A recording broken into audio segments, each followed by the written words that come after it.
네, 한편 김문수 후보는 오늘 오전 서울 여의도 중앙당사에서 경제 공약을 발표했습니다. 국민 세금을 퍼붓고 국가 채무를 확 늘리는 포퓰리즘 정책으로는 위기를 극복할 수 없습니다. 지금의 장기적 만성적 저성장의 이유는 구조 문제입니다. 이러한 위기를 극복하려면 대대적인 경제 구조 개혁이 필요합니다. 경제 대통령 김문수가 대한민국 경제의 족쇄를 푸는 경제 판가리를 확실하게 해내겠습니다. 네, 구부장님, 네. 경제 판가리를 굉장히 강조했네요. 네. 어떻게 보면 본인이 과거 노동운동에서부터 고용노동부 장관까지 극좌에서 극우까지 다 경험을 해본 자신의 경험과 장점을 살려서 지금 한국 경제가 처해 있는 어려움을 극복하겠다. 상당히 선언적 의미를 밝혔다고 보여집니다. 근데 중요한 것은 오늘 저녁에 있을 TV 토론에서 경제구조 대개혁을 어떻게 할 것인가. 그 방법론에 대해서 국민들이 납득하고 설득할 만한 이 비전과 그 정책을 구체적으로 제시하는지 그건 좀 지켜볼 필요가 있어 보입니다. 네, 오늘은 5.18 민주화운동 45주기입니다. 어제 호남을 찾은 후보들의 모습 먼저 보겠습니다. 사고 칠지 모르겠다 싶으면 살짝 배초리도 들어주죠. 담양군수 보궐선거 하는데 제가 와서 그렇게 부탁드렸는데 똑 떨어뜨렸지 않습니까? 저보고 고함 치는 사람들이 있지만 그 사람들이 그 오래의 아픔을 알겠습니까? 아무것도 모르고 그냥 소리 지르는데. 네, 이재명 후보가 이제 담양군수 보궐선거 얘기를 한 것 같아요, 박 부대변인님. 호남을 살아있는 죽비의 위대함이라고 말을 했네요. 텃밭이 아니다 이렇게 얘기를 한 거예요? 항상 정치 집단이 교만해서는 안 된다고 저는 생각합니다. 이런 말들이 있습니다. 깃발만 꽂으면 그 당을 무조건 찍어주니 우리 지역의 발전도 없고 우리의 목소리도 듣지 않는다라는 세평이 국민들 사이에 있습니다. 마찬가지입니다. 저희가 호남의 지지세가 조금 높다라고 해서 교만하지 않겠다. 저희는 여러분들 말씀, 국민들이 정말 내놓는 수많은 이야기들에 경청하고 낮은 자세로 이번 대선을 임하고 있다라는 모습을 보여주는 한 측면이었고요.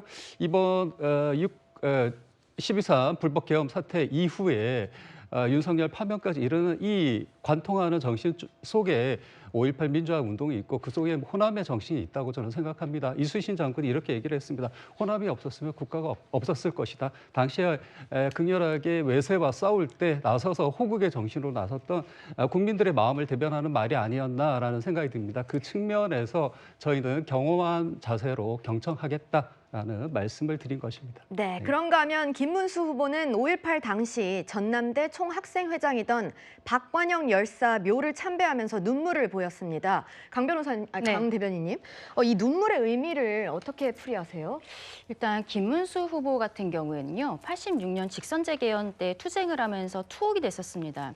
그런데 본인이 투옥이 됐을 때 마지막에 들어갔었던 광주교도소가 바로 저 박관영 열사께서 돌아가시기 전에 쓰던 방이었던 거예요. 그런 개인적인 인연도 있고, 그리고 본인이 초선 국회의원이었을 때부터 5.18 기념식에 매년 참석을 했었는데 그때도 기념식이 끝나면 박관영 열사의 묘소로 참배를 하고 또 개인적으로 누님을 만나기도 하고 이랬던 기억들이 있는 것이죠.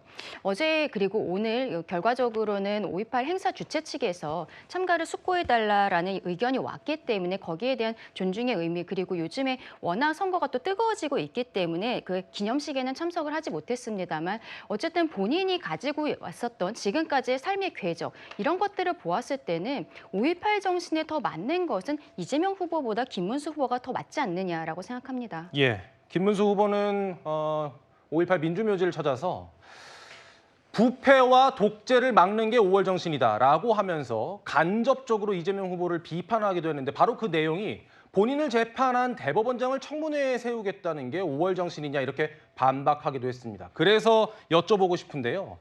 일단 두 법조인이 계시니까 두 분께 짧게 여쭤보고 넘어가도록 하겠습니다. 일단은 민주당이 추진하려고 하는 사실상 사심제라고 불리는 그 제도, 헌법재판소에서는 찬성의 뜻을 내비쳤어요. 그런데 이게 언뜻 법조계에서 오랫동안 이야기가 나왔던 대법원과 헌법재판소 간의 알력 다툼으로 번지는 거 아니냐 이런 우려도 있거든요. 그런데 대법원이 어떻게 판결을 해왔었냐면요. 이를테면 헌법재판소에서 법령이나 규칙에 대해서 위헌 여부를 판단한단 말이에요.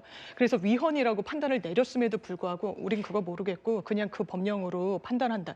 이렇게까지 하고 있어요. 이거 예. 어떻게 보면 월권입니다. 그런 부분과 관련해서 한정 위헌 판결이 최근에도 이제 헌재에서 나온 적이 있는데 기본적으로 이 권리구제 관련해서 최근에도 어떤 광경을 목도했습니까? 이 재판을 한번 시작하면요, 많은 의뢰인들은 정말 많은 당사자들은 내 생명 그리고 막 구속까지 되기도 하고 재산 모든 게 굉장히 많이 맞물려 있어요. 그런데 대법원은 이렇게 이야기를 합니다. 우리 원래 기록 다 보지 않는다. 안 보는 게 관행이다. 예. 이렇게 이야기를 해요. 권리구제 누구한테 해야 됩니까? 그래서 독일, 대만, 스페인 여러 국가에서 사실상 3심제에 채택하고 있지만 권리구제에 미흡했을 때 다시 한번 다툴 수 있는 그런 기회를 보장을 하고 있고 그렇다고 모든 재판이 대상이 돼서는 안 됩니다. 헌재에서도 이야기했고 민주당에서도 고민하듯이 확정된 재판에 한해서 그리고 그 재판이 권리구제 대상이 되면 재심을 할지 아니면 환송심을 어떻게 진행할지에 대한 고민까지 이번에 개정안에 넣겠다는 겁니다. 강 대변인님.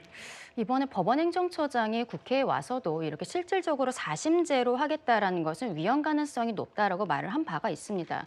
그리고 왜 지금일까요? 결과적으로는 윤석열 전 대통령에 대해서 헌법재판소에서는 파면 결정을 내리고 대법원에서는 이재명 대표에 대해서 유죄 취지로 파기환송을 했기 때문에 예. 그렇게 진행한다고 우리 국민들께서는 보실 수밖에 없습니다. 최근에 민주당이 어떠한 입법 폭주, 입법 쿠데타라고도 볼 수 있을 것 같은데요. 이재명 대표 한 명을 구하기 위해서 형사소송법을 개정을 해서 대통령으로 당선됐을 때 모든 사건이 멈추게 한다라든지 그리고 아예 공직선거법을 개정을 해서 지금 처벌 규정 자체를 삭제하겠다라는 거잖아요. 그러면서 대법원장과 대법관들에 대해서 최근에는 뭐 청문회도 열었고 탄핵에 대해서 이런 것들도 진행하면서 특검까지도 하겠다는 건 아니겠습니까? 예. 사법부에 대한 겁박이 너무 과한 것이죠. 상권 분립의 기본 원칙에 다시 한번 생각해보는 그런 수권 정당이 되겠다는 민주당의 모습 보여줬으면 좋겠습니다. 알겠습니다. 이 부분이 선거가 끝나고 실제로 만약에 추진이 되거나 뭐 좌절이 되거나 여러 가지 가능성은 열려 있습니다만 계속 논란이 될 것이면 분명해 보입니다.